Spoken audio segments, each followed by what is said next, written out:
Hello everyone, we're going to talk about the brown-headed cowbirds. Let's get into this. Here's an image of both a male and female brown-headed cowbird. The image of the male is displayed on the left, while the female is on the right of your screen. As you can see, a male brown-headed cowbird is a chunky black bird with a thick conical bill. The adult males have a black iridescent bodies with a chocolate brown head. Because of this coloring, the male brown-headed cowbird can appear to be completely black if spotted from a distance or in poor lighting. The female brown-headed cowbird's appearance is easily differentiated from its male counterpart. This is because, as you can see in the image on the right, the female brown-headed cowbird is completely brown with lighter shading of brown on the head and breast area of the female bird's body. This next image is of a young brown-headed cowbird that was laid in another bird's nest. One identifying feature of this young bird is the shocking red of its mouth. This is an easy way to determine that the baby is a brown-headed cowbird because most songbirds, which this species parasitizes, have babies with a mouth that is more yellow or pale in color. The brown-headed cowbird is a brood parasite. It lays its eggs in nests of other species. The female brown-headed cowbird searches for female birds of other species that are laying eggs. Once the brown-headed cowbird has found a suitable nest, it will sneak into it when the other bird is away, and either damage or remove one or more of the eggs, and replace the egg with one or more of its own. Usually the foster parents will unknowingly raise the young brown-headed cowbird at the expense of their own offspring. Brown-headed cowbird eggs require a shorter incubation period than most other songbirds, and will usually hatch first. Brown-headed cowbird nestlings also grow large very quickly.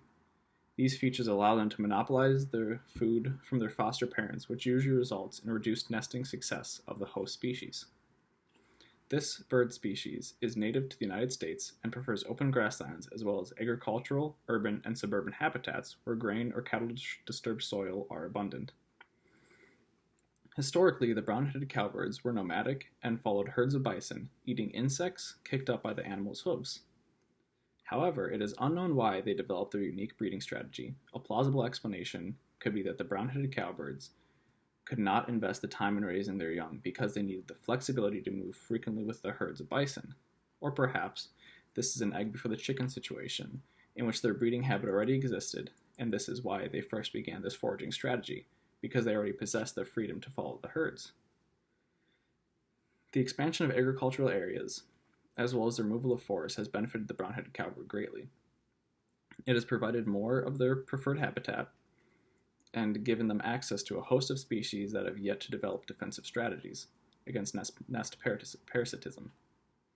These opportunities have led the brown-headed cowbird to parasitizing over 220 different species of North American birds, since it is not dependent exclusively on a single host species. This has impacted many different bird populations. For example, it has been implicated that brown-headed cowbirds have played a role in the population declines of endangered species such as the Kirtland's warbler and the black-capped vireo. These next images show you what the Kirtland's warbler and black-capped vireo, which were just mentioned, look like.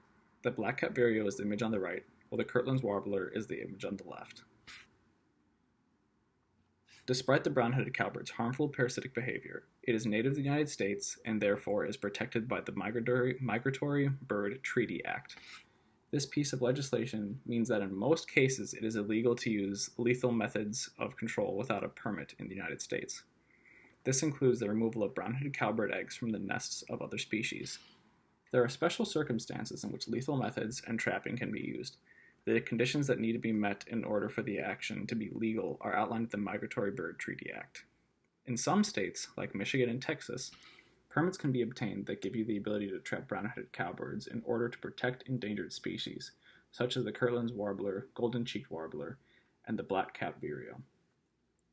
Some species are beginning to identify and act in defense of the parasitism. The yellow warbler, for example, can actually recognize a brown-headed cowbird's egg and will reject the egg or eggs, or even build a new nest on top of them.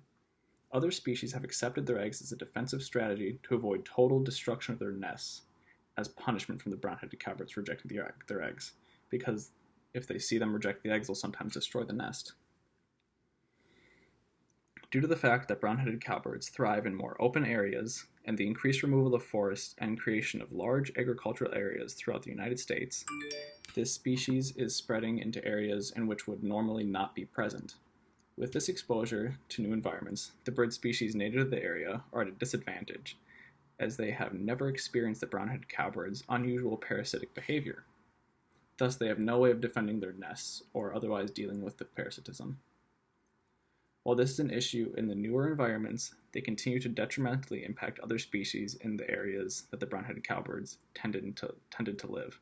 Endangered species, such as those mentioned previously, are experiencing the worst possible outcomes of the brown-headed cowbird's parasitic tendency. Given this information, it can be determined that if there is no change to the current situation, they could continue to have major impact on other bird species and the environment as a whole. A potential solution to this problem is to pinpoint certain areas in which the brown-headed cowbird present a large threat to the population of other bird species in the area, and create legislation that makes it so the capture, removal of eggs, or lethal methods are not in violation with the Migratory Bird Treaty Act. One condition of this new legislation or amendment to the Migratory Bird Treaty Act could be the requirement of a humane removal of the brown-headed cowbird, such as the trap pictured here. This trap can be used to aid in relocation, while also decreasing the likelihood of injury to the bird during transportation. Along with this, there is need for increased environmental management, such as reducing the amount of forest that are removed for picnic areas, wells, etc. From this image, you can get an idea of how much open space just one picnic area can require. Now imagine putting picnic areas such as this one all around a forested area. That would significantly thin the forestry by creating pockets of space throughout it. In addition to the picnicking areas, natural gas wells, as pictured, also require a considerably large amount of land. Now imagine these two types of man-made areas combined, and the impact it would have on the thinned forest and wildlife that reside there. A more preferable environment for the brown-headed cowbirds has now been created, allowing them to travel into areas that they have previously not been in. With the impact of the thinning forestry and the appearance of brown-headed cowbirds in these types of areas, what I propose is the creation of less picnic areas, wells, and other open spaces within forestry. Instead, these things could be more centralized. This would ideally decrease the area in which the brown-headed cowbird is likely to stay. There is also the solution of actively removing brown-headed cowbirds from these areas that they are newer to and placing them in locations where they were known to originally live in. This would be done as a means of eliminating them from these areas, but still not endangering their species. However, this solution will require significant manpower, resources, and time in order to achieve this outcome, but it has the potential to save some of the species that the brown-headed cowbirds are a danger to. If nothing is done to stop or even slow the spread of the brown-headed cowbirds, then there are two foreseeable outcomes. In both scenarios, the brown-headed cowbirds are allowed to continue their spread. In other words, we are letting nature run its course. One potential outcome of this would be that the bird species that the brown-headed cowbird parasitizes will not learn how to deal with the parasitic bird. This would in all likelihood lead to a significant population loss for the species that it uses as hosts. Another possibility is that the bird species that are new to the brown-headed cowbird's methods will grow accustomed to them and learn defensive strategies to combat the negative effects, such as population loss. This could lead to balancing out the current problem. Yet another possibility is that the brown-headed cowbird may begin to break their habits and eventually settle into these new areas. If they cease their nomadic ways, then this could lead to them building nests and raising their own young, because they would no longer have such restrictive time constraints. While not all of these solutions are realistic, a combination of them could prove to be effective in curbing the effects of the brown-headed cowbird's parasitic habits on other species of birds. By amending the Migratory Bird Treaty Act to enable the removal of brown-headed cowbirds in certain areas, such as the areas where at-risk endangered host species live, and allowing other areas to run their natural course while being monitored for long-term effects, the impact of this species could be decreased. If these solutions are put into action, they could aid in stopping, or at least slowing, the spread of the brown-headed cowbird. Not only that, it would also help to maintain healthy populations of other species while hopefully saving the most at-risk endangered species, such as the Kirtland's warbler and the black-capped vireo. Thank you for listening, guys, and I hope you have a great summer.